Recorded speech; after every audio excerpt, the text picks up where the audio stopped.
je pense que si vous êtes là tous aujourd'hui, vous savez qu'on va parler de la sécurité dans une architecture microservice. On va se présenter rapidement. Je suis Vivien Malaisé, architecte chez Ipon Technologies. Bon, j'adore la tech et on a mis plein de buzzwords, hein, Spring, React, DevOps, c'est un peu moi ce que j'aime. Et moi, c'est Florent Garcia. Mes dada en ce moment, c'est plutôt autour du tracing distribué, Kafka, un peu tout ce qui touche au cloud aussi, etc. Et on est là, du coup, pour vous parler un petit peu de sécurité. N'hésitez pas à nous follower sur Twitter. J'aime bien ça, lui. J'aime bien ça. Alors, on va parler de sécu. C'est pas exactement 1 heure, mais bon, c'est environ 1 heure. Alors, faut pas s'inquiéter. On peut se dire qu'1 heure de sécurité, ça va être barbant, mais on va y aller pas à pas. Le but, c'est de vous présenter quelque chose sous forme de Rex, en fait. C'est quelque chose qu'on a mis en place chez un client. Et donc, on va expliquer pourquoi on a choisi ce type de solution, comment on l'a mis en place, et les différents cheminements qu'on a fait en termes de raisonnement. Et donc, les thèmes un petit peu qu'on va aborder pendant cette présentation, ça va tourner autour de tout ce qui est authentification, autorisation. Donc, on reviendra un petit peu sur quelles sont les différences entre ces deux termes. On va parler aussi de protocoles comme OAuth2, on va parler de JOT, de comment on gère des sessions, comment on fait de la sécurité avec Spring, etc., etc. Donc, il y a un contenu qui est quand même assez riche. Et vous inquiétez pas. Pour parler un petit peu de l'architecture, en fait, ça c'est l'architecture de base qu'on avait à l'époque. Donc alors le client, j'ai le droit de le citer, c'était pour Privalia. Pour vous situer un petit peu en France, c'est le groupe vente privée en fait, c'est la partie espagnole de vente privée. Et donc chez ce client, il y avait une architecture sur un back-office dans lequel on avait donc une application en front qui était en Node.js. Marche pas le petit pointeur, tant pis. Donc on avait un front en Node.js et derrière une architecture un petit peu microservice avec une gateway utilisant Zul, donc de la stack Netflix, et derrière diverses applications en Spring, en Java Spring. Bon là on a mis Micronaut, mais c'est parce qu'on voulait être un petit peu plus fancy. En vrai c'était du PHP, mais on avait un peu honte de le mettre sur la slide. Faut pas le dire. Trop la part. Et différentes bases de données, etc. Donc on avait cette architecture là, qui en soi est une architecture assez classique en termes de microservices, sauf qu'il y avait différents problèmes. Déjà, c'était une architecture microservice dans laquelle il n'y avait aucune sécurité. C'est-à-dire que tout le monde pouvait tout faire. À partir du moment où vous étiez, bien sûr, dans le réseau de l'entreprise, mais bon, on ne considère pas ça comme de la sécurité, tout le monde pouvait tout faire en termes de droit. Donc c'était déjà la première problématique. Il y avait aussi une problématique assez large de gestion des utilisateurs dans le périmètre de cette entreprise. Parce qu'il y avait tout d'abord un LDAP, qui était en interne utilisé. Mais dans ce LDAP, il n'y avait pas tous les utilisateurs. Il y avait aussi des utilisateurs qui étaient disponibles soit via des comptes Google, c'était dit peut-être de l'intégration avec des outils sociaux pour être intéressant, mais aussi avec des prestataires externes qui étaient souvent gérés dans des bases de données à part. Et donc toute la complexité qu'il y avait par rapport à cette architecture, c'est comment on fait pour identifier les utilisateurs au niveau de toute notre architecture microservice, donc comment on fait en termes de communication pour valider que nos utilisateurs sont bien authentifiés, comment on gère la session dans une architecture microservice, donc ce qui n'est pas trivial comme ça au premier abord, comment on va faire du SSO, c'est-à-dire le fait d'avoir un point de login unique dans lequel on ne va pas avoir besoin de réécrire à chaque fois du code semblable pour gérer la sécurité dans nos différents fronts, par exemple, et comment on fait pour faire tout ça le plus facilement possible pour que ce soit adopté et pas que ce soit juste un POC qu'on jette à la poubelle. Donc si on reprend un petit peu par rapport aux derniers besoins qu'on a expliqués, là si on les met en termes un petit peu en utilisant des termes un petit peu qui se rapprochent plus de la sécurité, en fait les différentes fonctionnalités dont on avait besoin, c'était tout d'abord le single sign-on. Donc le single sign-on, qu'est-ce que ça veut dire?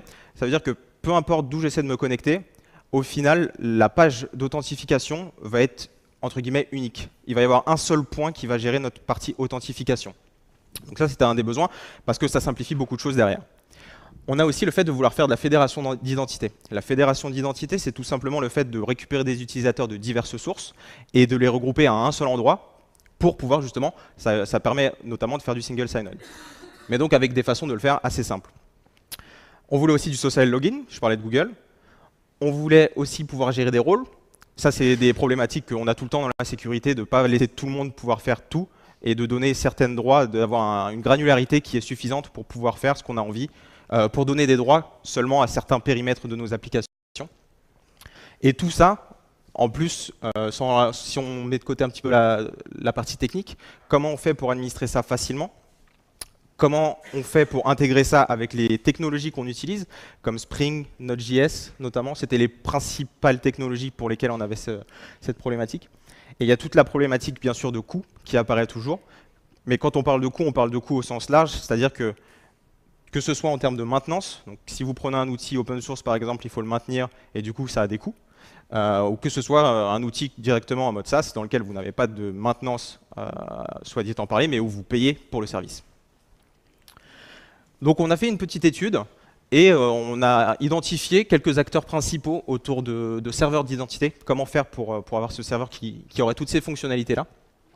Et globalement, on a vu, ça c'est les 4 principaux, en gros j'avais fait une étude sur environ une dizaine d'outils, mais les 4 principaux, c'était Okta, Auth0, Keycloak et Alamano, entre guillemets on fait tout nous-mêmes.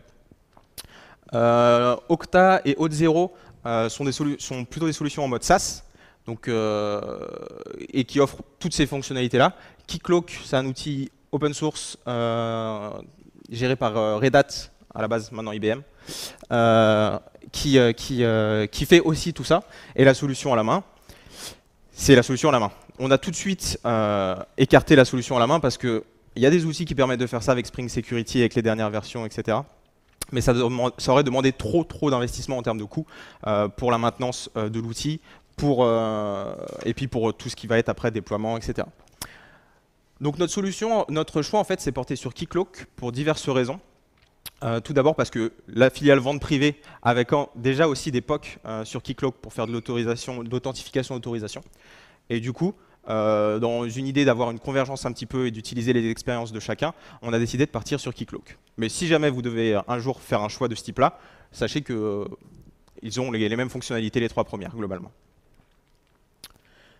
Donc si on reprend maintenant, si on se focalise un petit peu plus sur Keycloak, donc c'est l'outil qu'on a choisi et les différentes fonctionnalités qu'on voulait comme le SSO, elles sont directement incluses. Donc le SSO, c'est que vous allez avoir votre page de login en fait va toujours être la même. Enfin, toujours être la même en fonction de comment vous gérez votre serveur, mais globalement, dans un périmètre donné, dans un royaume, on en parlera plus tard, vous allez avoir un login qui va être centralisé à un seul unique endroit. Donc vous n'avez pas à gérer ça dans vos applications déjà. Donc c'est déjà plutôt sympathique. Il y a aussi l'identity brokering, donc on en parlait. C'est le fait de pouvoir s'interfacer avec beaucoup de choses comme GitHub, Facebook, Google, Instagram, je crois. Ouais, Instagram. Et de mettre toute cette gestion d'identité, de la regrouper seulement au sein de Keycloak. Donc vous gérez tout ça, et si jamais vous avez de l'OpenID qui traîne quelque part à côté, vous pouvez aussi vous interfacer avec Keycloak. Donc tout est centralisé au même endroit. Pareil pour la gestion de vos utilisateurs, j'en parlais un petit peu avec les LDAP. Si jamais on utilise des bases de données relationnelles, etc. pour stocker nos utilisateurs, vous pouvez tout centraliser au sein de Keycloak grâce à la User Federation. Et enfin, en fait, ce qui est intéressant aussi, c'est que Keycloak se base sur des protocoles standards, comme le SAML OAuth2 avec la surcouche OpenID. On vous expliquera un petit peu comment ça fonctionne. Et donc, en fait, on est sur quelque chose de standard qu'on peut utiliser facilement et qui a de grandes chances de s'interfacer très bien avec tous les langages de programmation. Donc du coup, avant d'aller plus loin, on va vite fait vous parler de l'authentification en soi. Je pense que vous connaissez tous aujourd'hui l'authentification basique. Ok, c'est super simple à mettre en place. Par contre, on va tout de suite aujourd'hui l'abandonner parce que ça entraîne plein de problèmes de sécurité. On va plutôt se focaliser soit sur OpenID, soit sur SAML. Concrètement, ils permettent de faire à peu près la même chose. Vous allez entendre de nos jours beaucoup plus parler de OpenID. Il faut savoir que SAML, c'est beaucoup plus vieux, donc un peu plus mature qu'OpenID. Mais techniquement, ça va vous permettre de faire du SSO, ça va vous permettre de faire de la fédération d'identité. Les deux vont vous proposer la même chose. Ce qu'on va retenir, c'est que OpenID, c'est ce que Florian a dit juste avant, c'est que c'est simplement une surcouche à OAuth2, donc ça va juste vous apporter des standards par rapport à votre utilisation de OAuth2. Et OpenID, derrière, ça se base sur des JOTs et donc du JSON. Alors que SAML, ça va se baser sur du XML. Pour en avoir fait, c'est super verbeux.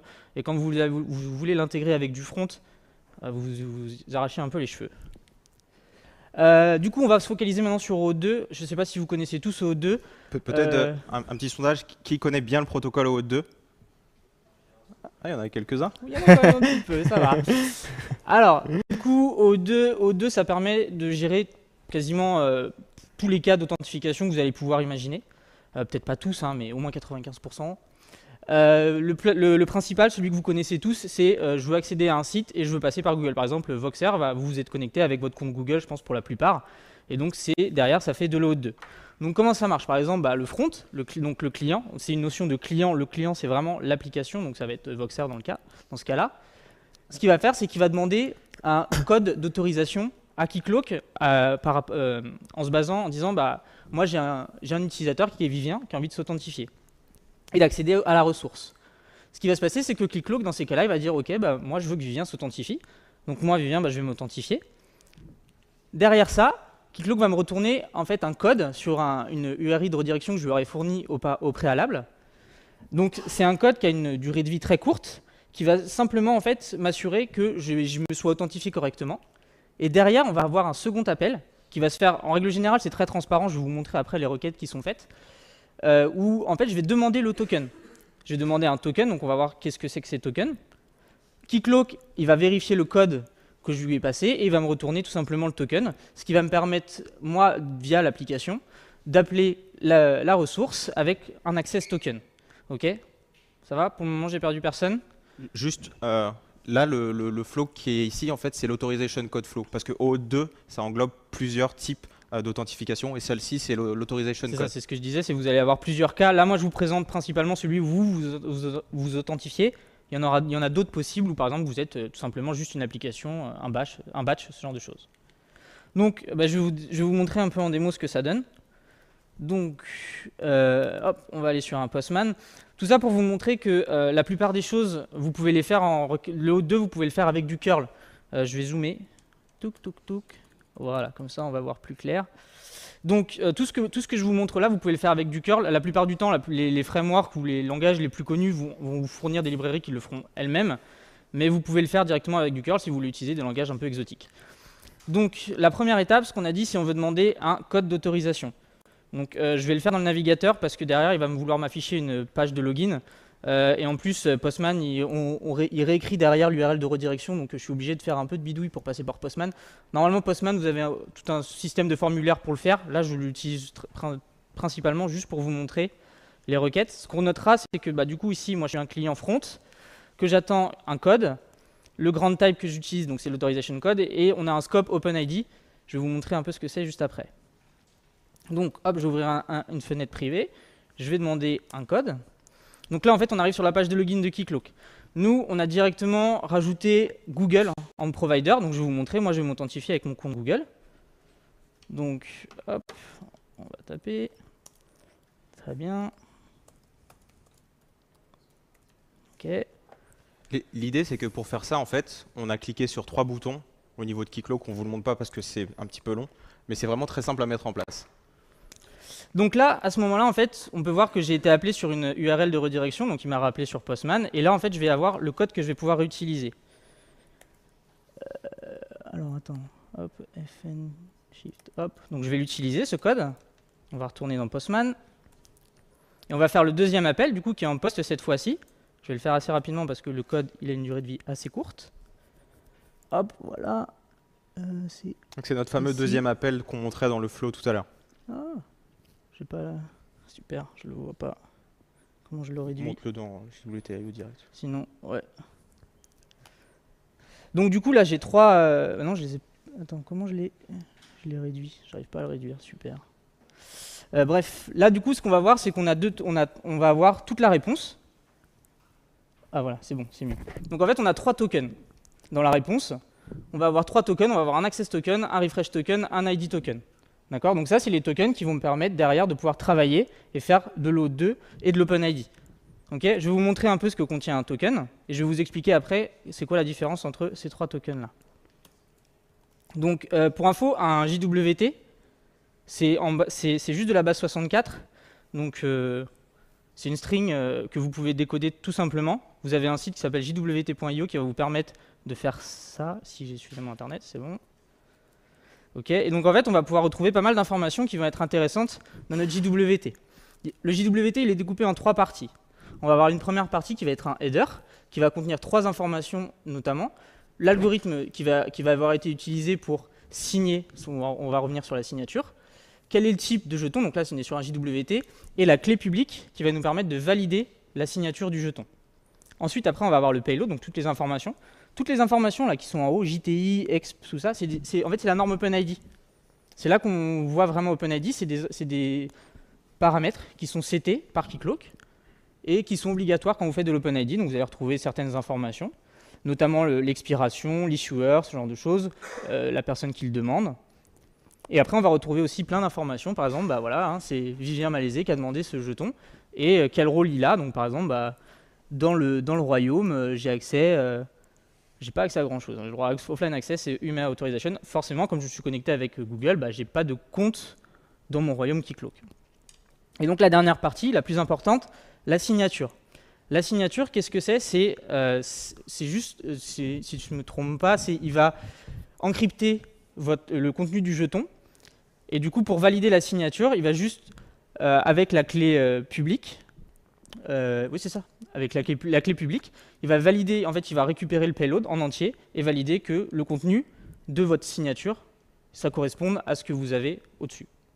D'accord? Alors, la clé publique, elle est fournie par Keycloak. La clé privée, il n'y a que Keycloak qui la connaît. Donc c'est à partir de ça qu'on va pouvoir s'assurer que le jeton, on ne peut pas le tempérer. On ne peut pas modifier un JWT parce que sinon on doit modifier la signature. La seule personne qui peut faire une signature avec la clé privée, c'est Keycloak. Et donc vous, avec la clé publique, vous allez pouvoir tout simplement valider que le jeton il soit correct. Est-ce que vous avez des questions sur les JWT? Non? Plutôt clair? Du coup, on va revenir sur les 3 jetons. On avait 3 jetons, 3 tokens, quand on a fait notre appel au 2. On avait un ID token. L'ID token, il va contenir, c'est ce qu'on a vu juste avant, les informations OpenID. Donc c'est vraiment les informations de l'utilisateur, mais qui vont vraiment identifier la personne. D'accord? On ne va pas avoir de notion d'autorisation. Il faut bien différencier la partie authentification de la partie autorisation. Authentification, c'est moi je suis Vivien. Autorisation, c'est moi Vivien, j'ai le droit d'accéder à cette ressource-là. D'accord? C'est vraiment 2 notions qu'il faut différencier. Donc l'ID token, ça va principalement porter la partie authentification, alors que à contrario, on va avoir l'access token qui lui va porter plutôt la partie autorisation. Donc là, on va retrouver toutes les informations que je vous ai montrées juste avant. On va avoir les notions de rôle. Et on va aussi retrouver toutes les informations qu'on avait dans l'ID token. Et le dernier petit token, c'est le refresh token, qui est spécifiquement dédié pour pouvoir redemander les tokens sans avoir à se réauthentifier. Je vais expliquer un peu plus en détail comment ça marche, les refresh tokens et les access tokens. Pour information, tous ces tokens sont signés pour être sûr que personne ne puisse tempérer avec l'un ou l'autre. Et on a 2 types de validation possibles. Donc je vous ai montré la public key.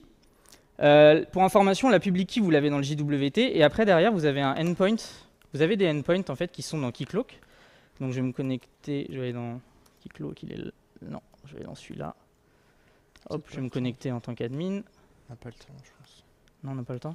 Non. Désolé, on est un peu short en timing.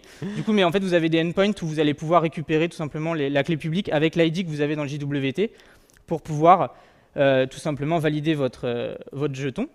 Et la deuxième validation possible, en fait, vous avez un endpoint qui est disponible dans Keycloak, qui est juste de l'introspection, qui va vous permettre, vous pouvez appeler ce endpoint avec votre token, il va valider le token, et il va vous retourner les informations qui sont dedans. Si vous n'avez pas envie de vous amuser à récupérer les claims qui sont dans le JWT, vous pouvez tout simplement appeler ce endpoint-là qui va faire la validation.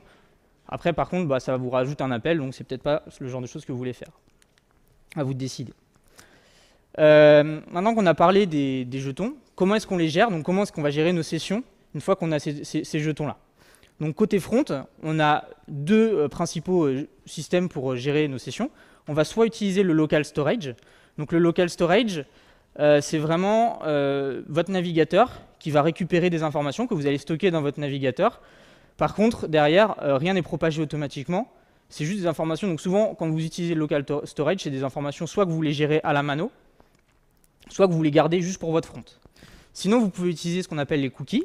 Et les cookies, l'avantage, c'est que quand vous êtes dans les bons domaines, ils vont tout simplement être propagés tout seuls par le navigateur et vous n'avez rien à faire. Le navigateur se charge d'envoyer des informations. Donc ça peut être intéressant sur ces jetons-là, en fait, de les avoir dans des cookies pour qu'ils soient propagés tout seuls. Côté back, là, on est sur du stateless. On ne gère rien. On va juste recevoir un jeton. Donc les informations qui sont dans le JWT Faites bien attention à ce qu'elle soit stateless pour que derrière votre back il puisse gérer les requêtes n'importe comment. La durée de vie des sessions, comment ça marche? On a parlé du refresh token juste avant. L'idée, c'est que votre access token il va avoir une durée de vie qui va être plutôt courte, de l'ordre de 5 à 10 minutes, ça sera à vous de la déterminer. Et vous allez avoir un refresh token qui va avoir une durée de vie de 1 jour, de 10 jours, de 1 an en fonction de ce que vous décidez. Et donc, quand l'access token il va avoir expiré, tout simplement, vous allez pouvoir rappeler l'API avec le refresh token. Et donc, l'API, sans avoir à vous réauthentifier, elle va vous retourner un access token sans que vous ayez à vous réauthentifier. Juste petit focus là-dessus. En termes de perf et en termes de sécurité, notamment au niveau de l'invalidation, on peut se demander, oui, si mon access token il est valide 10 minutes, ça veut dire que mon utilisateur, pendant 10 minutes, il ne va jamais rappeler Keycloak, il ne va jamais rappeler mon serveur, donc ça veut dire que mon utilisateur, il peut faire ce qu'il veut pendant 10 minutes sans que je puisse rien faire. Je ne peux pas l'invalider le token puisqu'il ne me rappelle pas. Donc après, vous avez deux moyens pour gérer ce genre de choses. Soit vous avez des short-lived, vraiment des durées de vie qui sont plutôt très courtes, mais auxquelles vous vous autorisez pendant ce temps-là que l'utilisateur puisse faire ce qu'il veut. Soit en fait vous allez tout simplement bypasser le refresh token et à chaque fois vous allez appeler l'endpoint dont on parlait juste avant d'introspection pour pouvoir valider le token. Donc à chaque appel vous revalidez le token et vous vous assurez que votre utilisateur il a bien le droit de faire les actions qu'il veut. Donc après c'est à vous de voir en fonction de vos cas d'utilisation et vos besoins de sécurité. Est-ce que vous avez vraiment des besoins de sécurité très fortes, peut-être dans la banque ça pourrait être valide. Est-ce que vous avez si vous n'avez pas des besoins de sécurité très fortes mais vous avez des gros besoins de perf, vous n'allez pas avoir envie d'appeler Keycloak à chaque appel. D'accord? Et faites attention à ce que vous stockez. Les JWT, c'est en base 64. Mettez pas des passwords, je l'ai vu. C'est pas fait pour ça. C'est pas parce que la string, on n'arrive pas à la lire comme ça qu'on ne peut pas récupérer les informations qui sont dedans. Pour revenir aussi en détail sur le SSO, on en a parlé un peu. Comment ça marche au final en détail? Donc notre premier front, si on revient sur le cas de base, on va s'identifier auprès de Keycloak. Donc on n'est pas encore logué. On s'authentifie. Keycloak, il nous retourne un token. Et ce que je ne vous ai pas dit, c'est qu'en fait, Keycloak aussi, il va vous retourner des cookies. Il va vous retourner des cookies. Et en fait, si vous vous en fichez, vous n'avez pas besoin de vraiment les utiliser. Mais Keycloak, lui, il va vous retourner des cookies. Tout ça, ça va être stocké dans votre navigateur.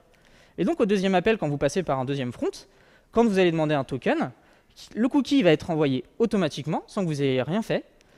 Et Keycloak, il va dire « Ah bah oui, mais tu m'as envoyé le cookie, je vois bien que tu es authentifié. » Du coup, je te retourne tout simplement le token.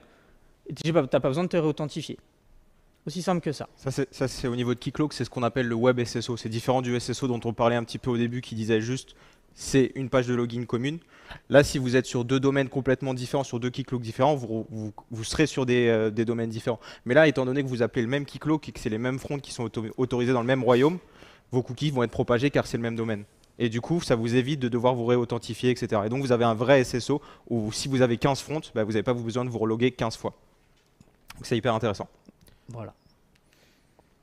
On va vous montrer un peu comment ça se passe côté front. On a notre expert front. Oui, de père en fils. Alors, je vais... Il est démarré, localhost. Il est où le NPM, il est déjà lancé. Tu fais... Ouais, va sur mon... Hop. Alors... Je vais vous montrer d'abord le code, après le front pour vous laisser voir la beauté de la chose. Donc, on a une application, donc elle est sur GitHub, vous pourrez y avoir accès. Il y a les liens qui sont dans les slides. Je vais commencer par pas le début. Alors, on a un petit fichier de configuration JSON que vous allez devoir utiliser. Alors là, c'est pour la partie Node.js. En fait, notre front, c'est une application HTML un petit peu en dur qui est servie par du Node.js. C'est pas exactement du front. Mais en gros, ce qu'on va faire, c'est qu'on va devoir spécifier à cette application comment elle doit contacter Keycloak. Il y a un adapteur qui va nous permettre après de communiquer facilement avec Keycloak. Mais en gros, on a un petit fichier de configuration. On va simplement lui spécifier le royaume. Donc, un royaume dans Keycloak, c'est ce qui va vous permettre de segmenter vos différents périmètres. Typiquement, si vous avez des environnements hors prod type dev staging, vous allez pouvoir les mettre dans le même Keycloak et juste séparer vos différentes applications grâce à des royaumes. Là, on utilise le royaume par défaut parce qu'on est feignant. Vous allez lui dire où est-ce qu'est disponible votre serveur. Et d'autres informations comme le nom du client. Donc là, le nom du client, c'est front. On doit définir ce client au niveau de Keycloak pour qu'il ait le droit de communiquer avec. Il est en mode public client. Du coup, il n'a pas de credentials à proprement parler, parce que comme c'est du front, c'est accessible, et du coup, on ne veut pas mettre nos credentials en clair. On va aller dans index.js. Donc là, on va montrer un petit peu de JavaScript, mais vraiment un tout petit peu. En gros, nous, ce qu'on voulait, c'est que ce soit très simple à intégrer. Donc ce qu'on a fait, c'est qu'on a pris les librairies qui étaient en fait fournies par Keycloak. Donc il y a une librairie Node.js qui s'appelle Keycloak Connect, qui va vous permettre de faire la plupart des choses que vous allez devoir faire pour interagir avec Keycloak de façon quasiment automatique. Donc là, c'est une application qui est servie avec du Express. Et donc on va utiliser, donc on va démarrer notre application ici. On utilise des vues HTML qui sont définies. Et à partir d'ici, ça devient intéressant. On va utiliser notre gestion de la session ici. Donc on utilise le memory store d'Express qui est fourni par défaut. C'est à des fins de debug. Ce n'est pas quelque chose qu'il faut utiliser en production. Mais globalement, vous pouvez utiliser n'importe quel mécanisme de session que vous avez l'habitude d'utiliser. Donc on va définir une session. On va dire à cette session, donc là, on utilise un secret tout simplement. Et ensuite, on va initialiser notre objet Keycloak en lui spécifiant comment il doit gérer ses sessions. Donc là, c'est en utilisant le memory store. Donc jusque-là, pas grand-chose. On installe le middleware en lui spécifiant quelques endpoints de configuration. Et derrière, en fait, quand on va définir nos routes, donc ici, vous voyez, avec le petit Keycloak Connect, on va définir une route, par exemple, login. À partir du moment où on met le mot-clé protect, enfin qu'on appelle la fonction keycloak.protect, par défaut, ça veut simplement dire que si votre utilisateur n'est pas authentifié au moment où il appelle cette route, il va être redirigé automatiquement sur la page de login et faire le fameux flow d'autorisation. Donc là, on a juste à mettre ça sur notre route. Et derrière, ça va juste nous retourner sur la page d'index en nous affichant le token qu'on a récupéré. Donc là, ici, on n'utilise rien. Globalement, on ne met pas de paramètres. On peut spécifier aussi sous forme d'autorisation. Donc on en parlera plus tard, plutôt sur le côté back, après un choix qu'on a fait nous. Mais ici, on pourrait très bien spécifier quel rôle a le droit d'accéder à cette route aussi. Donc voilà. Ce qui est cool, c'est que le Keycloak Protect, il gère aussi le refresh token tout seul. C'est-à-dire qu'il va faire l'appel et si votre access token a expiré, il va lui tout seul prendre le refresh token, rappeler et récupérer un token. Donc tout ça, ça sera transparent pour vous. Utilise la navigation privée. Tu auras déjà mon compte qui est authentifié. Ah oui. C'est lequel? Celui-là. Vas-y, localhost 3000. Mais CTRL A. Donc je vais aller sur le front qu'on a déjà lancé.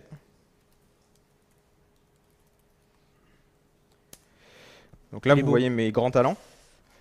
En plus, pour info, cette application-là, en fait, elle est dans les exemples en fait, de Keycloak. Donc, j'ai vraiment pas fait grand-chose à part mettre des microservices derrière et changer un petit peu les routes. Donc ici, alors on est déjà connecté. On avait parlé tout à l'heure un petit peu du WebSSO, du fait que si jamais on était connecté à un endroit, on pouvait aller à un autre endroit et se connecter. Donc ici, si on clique sur Login, en fait, eh ben, on va directement pas avoir besoin de se réauthentifier. Vous voyez le fameux WebSSO ici.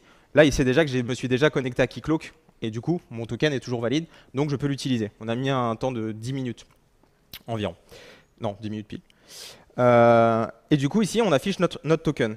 Donc voilà, tout simplement, juste en ayant mis un mot-clé, on va pouvoir le faire. Si jamais on se log out, par exemple, pour montrer que je ne vous pipote pas complètement, si on essaie de se relogin, là, on va de nouveau aller sur notre page de login et avoir nos informations à rentrer. On pourra utiliser Google, ce qu'on veut, etc.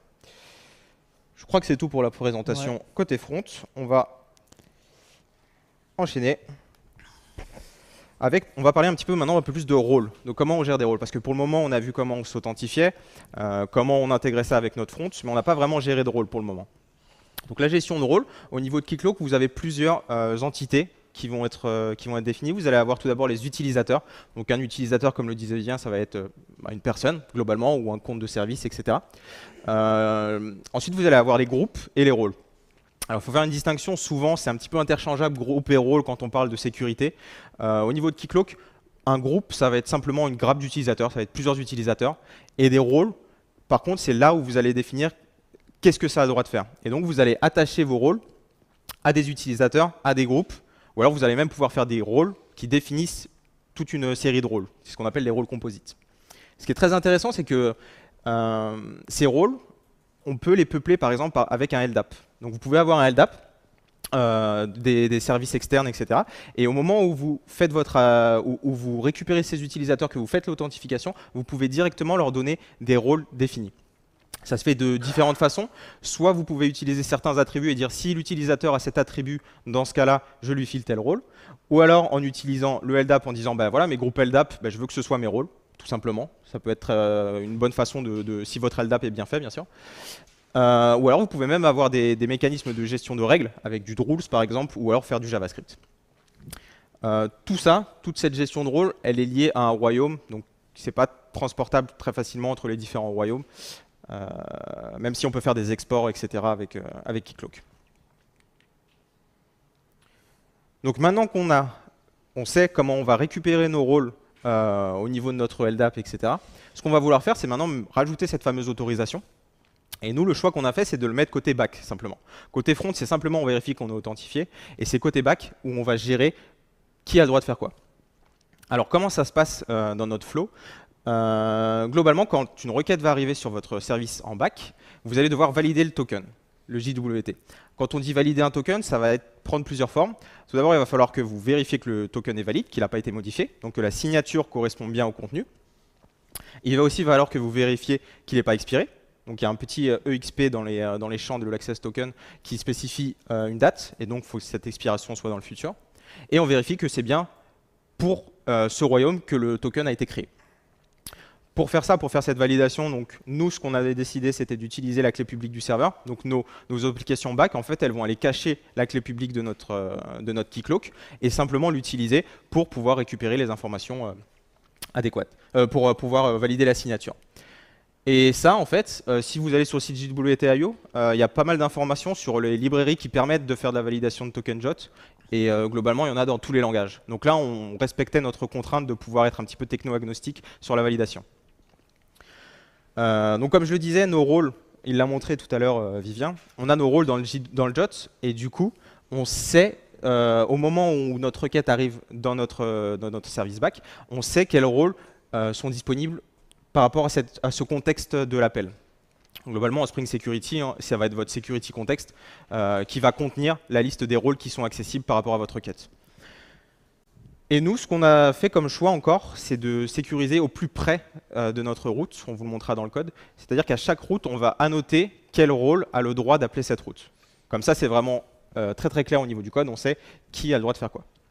On n'a pas encore parlé de microservices. Ça serait cool qu'on attaque un peu ce point, il ne reste plus que 15 minutes. Du coup, on fait comment après? Et bien, comme on est dans une architecture microservice, on sait qu'on a une suite d'appels qui sont faites. Et cette suite d'appels, on ne veut pas à chaque fois devoir rappeler l'authentification, récupérer des différentes informations. Donc on sait qu'on a une session qui est disponible, qu'elle est complètement stateless, puisqu'elle est contenue dans le JWT. Et du coup, ça va simplement être un passage de token entre les différents microservices, donc via des headers, hein, typiquement. Et donc, on va transférer ce header, ces informations, et à chaque saut, on va quand même faire de la validation. Pourquoi on va faire de la validation à chaque saut? Tout simplement parce que si vous avez une requête qui arrive en interne, on ne sait pas dans une architecture microservice quels sont les liens précis. On a des moyens de le savoir, mais on ne sait pas les sauts. Un service peut être appelé par différentes choses, et à moins d'avoir une barrière comme une API Gateway, on n'est pas sûr que le token a déjà été validé par quelqu'un d'autre. Donc par sécurité, on revalide le token. Et globalement, c'est peu coûteux. Disons que vous avez plusieurs systèmes de sécurité quand vous faites des microservices. Vous pouvez choisir soit d'avoir, c'est ce que disait Florian, passer par la gateway. Donc là, vous êtes plutôt en sécurité muraille, où vous allez avoir une grosse muraille devant qui va être votre gateway, qui va, elle, valider vos tokens, et derrière, tout est open. Ou après, plutôt avoir une vérification sur chacun de vos services. Ça dépend si vous faites confiance à vos développeurs ou pas pour pas hacker votre système. Et du coup, on en avait parlé un tout petit peu. Là, on a fait le cas l'Authorization Code Flow, donc c'est des humains qui vont s'authentifier. Si jamais vous avez des applications qui communiquent entre elles sans avoir besoin d'intervention humaine, typiquement, vous avez un batch qui doit aller appeler différents microservices, récupérer des infos, traiter ça, mettre ça dans une base. Vous pouvez avoir des flows qui sont faits exprès pour les applications, le client credential, où là, vous allez lui définir un client ID, un client secret, et lui va faire la récupération de tokens avec Keycloak automatiquement. Comme outil, pour faire un petit peu tout ça, vous avez différentes choses dans la stack Spring notamment, parce que c'est un petit peu principalement ce qu'on va vous montrer, mais il y en a pour plein de technologies back. Vous allez pouvoir utiliser Spring Cloud qui va vous aider notamment sur la partie ZUL à gérer justement comment gérer vos tokens entrants en mettant des filters assez facilement pour passer vos tokens. Et quand vous allez faire des appels à des autres microservices, typiquement en utilisant du REST template ou du Feign, pour citer les principaux en Java, vous allez pouvoir ajouter des filters ou alors avoir des filters déjà rajoutés avec O2 REST template, ça va être fait automatiquement. Et vous allez pouvoir rajouter des informations, rajouter votre header en le récupérant dans le contexte, rajouter le header et passer à l'appel suivant. C'est pas magique, hein, la propagation du header. Ça reste, il faut être conscient que, alors souvent, vous allez implémenter une lib ou quelque chose qui va permettre de facilement propager le header. Ça se fait pas tout seul. Keycloak propose, je crois, un client Feign, un client REST template, ouais. Tout simplement pour le faire, si vous n'avez pas envie de le faire vous-même. Donc si on reprend notre petite architecture du début, et à laquelle on va ajouter justement où se place Keycloak là-dedans. Donc on a notre front. Quand on a une requête qui arrive, ici, dans notre front, nous, on redirige directement vers Keycloak, donc le fameux SSO. Là, une fois qu'on a fait notre processus d'input de credentials, on va retourner notre token qu'on va stocker dans notre session côté front. Derrière, à chaque fois qu'on va faire un appel à une ressource, on repasse par la gateway qui va valider le token, qui ensuite va le propager aux différentes applications. Les différentes applications vont devoir valider à leur tour le token et passer le token si jamais elles ont des appels à faire aux autres services. Et c'est tout. Pardon. Il y a un petit lien qu'on a oublié. Globalement, les applications ici, elles n'ont pas vraiment besoin de savoir Keycloak, pas besoin d'avoir une connexion directe avec Keycloak. Il y a des librairies qui vous permettent de simplifier l'utilisation de cacher les clés publiques, etc. Mais si le endpoint de Keycloak pour récupérer les clés publiques est en fait ouvert, vous en fichez de votre clé publique, c'est pas très important. Du coup, ici, il y a un petit lien entre vos applications qui doivent aller récupérer leurs clés dans Keycloak. De temps en temps. De temps en temps. Donc du coup, on va vous montrer comment ça se passe côté back. Donc, hop, contrôle alt shift espace, tagalic. Donc on vous a montré 3 applications. On a une gateway, une ressource en Spring, une ressource en Micronaut. La ressource en Micronaut, je ne vais pas la vous présenter maintenant, mais si vous voulez, si ça vous intéresse, vous pourrez aller voir sur le GitHub comment c'est fait. Donc ce qu'on va faire, c'est que on va les démarrer. Je vais vous les présenter en attendant. Donc on a une gateway. Donc une gateway Zool. Je vais pas vraiment m'attarder sur comment marche la gateway Zool. Ce qu'il faut savoir, c'est que ce qui est vraiment intéressant, c'est cette partie-là. Si ça veut bien me faire. Voilà, très bien. Où en fait, on va avoir les notions de route qu'on retrouve habituellement quand on fait du Zool. Donc moi, derrière, en fait, ce qu'on a, c'est que notre ressource, elle va avoir 2 API. Une API qui va être open, donc sur laquelle je n'aurai pas besoin de m'authentifier. Une API secure, d'où je vais avoir besoin de lui filer mes tokens. Et en fait, le point intéressant, c'est le sensitive headers qu'on retrouve dans la route secured. Ce qu'il faut savoir, c'est que Zool, par défaut, il va filtrer sur ce qu'on appelle les headers sensibles, donc notamment le header d'autorisation. Donc pour tout simplement le propager automatiquement, on va mettre sensitive header à nul pour dire, en fait, j'ai pas de header sensible et pour cette route-là, tu m'envoies tout ce que tu as. Tout ce que tu reçois, tu le propages. Par contre, sur mon API open, j'ai pas forcément envie que si je reçoive un token, j'ai pas forcément envie de le propager puisque derrière, de toute façon, ma route, elle est ouverte. Ça me sert à rien de l'envoyer. Hop. Donc ça, c'est côté Zool. Et si on va derrière côté ressources, là en fait on va avoir une configuration de sécurité. Cette configuration de sécurité, vous allez la retrouver assez régulièrement dans vos services. Donc on va s'attarder sur pas tout parce que c'est assez lourd. Hein. On va avoir du coup la configuration HTTP où ce qu'on va retrouver intéressant, ça va être les filtres.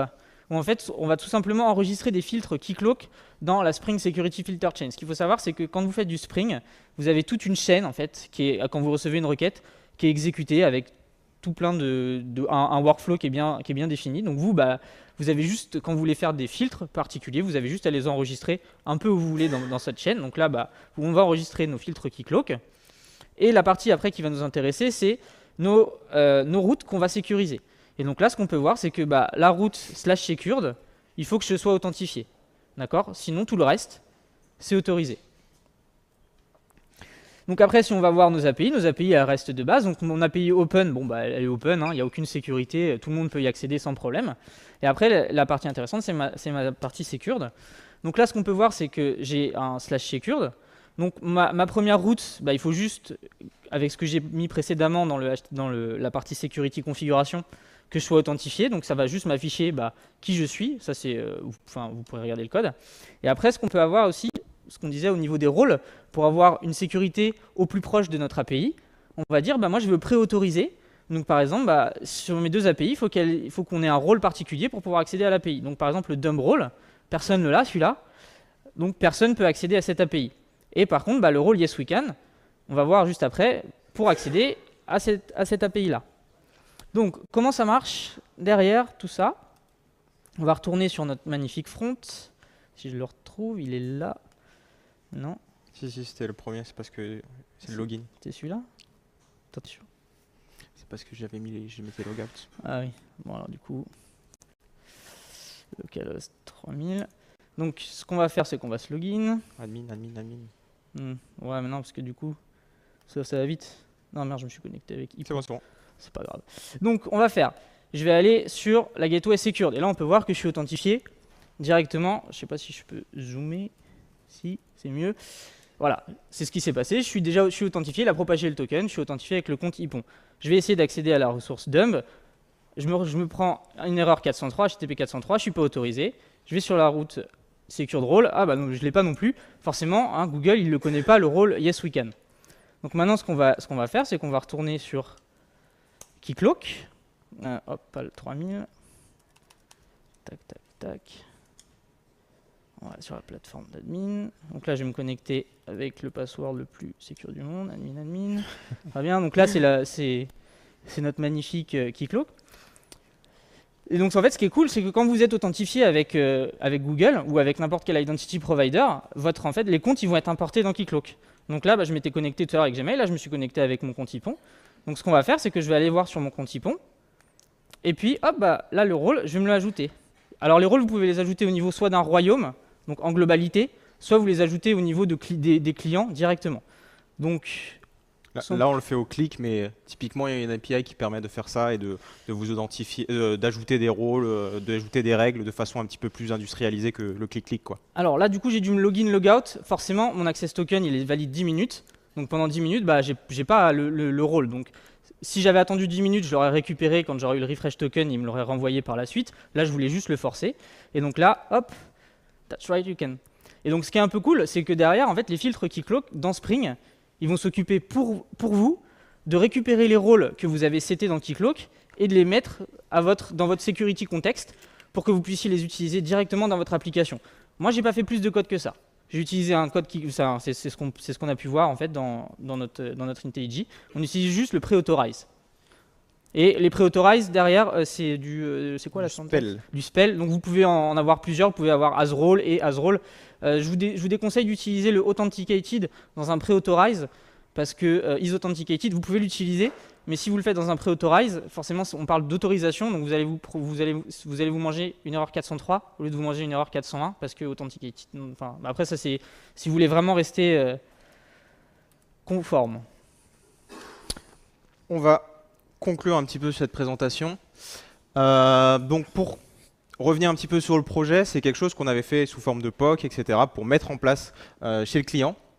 Et ce qu'on a vu, c'est que la sécurité, c'était pas si compliqué que ça finalement quand on avait les bons outils et que on peut très facilement gérer maintenant les droits de façon assez proche du code. Donc pour les développeurs, c'est très bien. On arrive à vraiment dire cette route-là est autorisée pour telle personne, pour tel groupe. Et en plus, en utilisant des standards, on s'assure qu'on peut l'utiliser avec plein de langages et que c'est pas quelque chose qui va pourrir au fil du temps. Et du coup, on était très contents parce que nos systèmes étaient protégés, notre back-office était protégé. Par contre, quand on fait de la sécurité, souvent, il faut quand même faire attention et bien poser l'architecture. Typiquement, tout ce qui est en termes d'appel, savoir qu'il va falloir l'authentifier partout, vérifier comment on intègre le protocole. Donc là, ça se fait un petit peu tout seul grâce à des librairies, mais il faut creuser les librairies, voir si elles font ce qu'on veut. Et la mise en place, quand même, laisse un peu. On n'a plus de temps.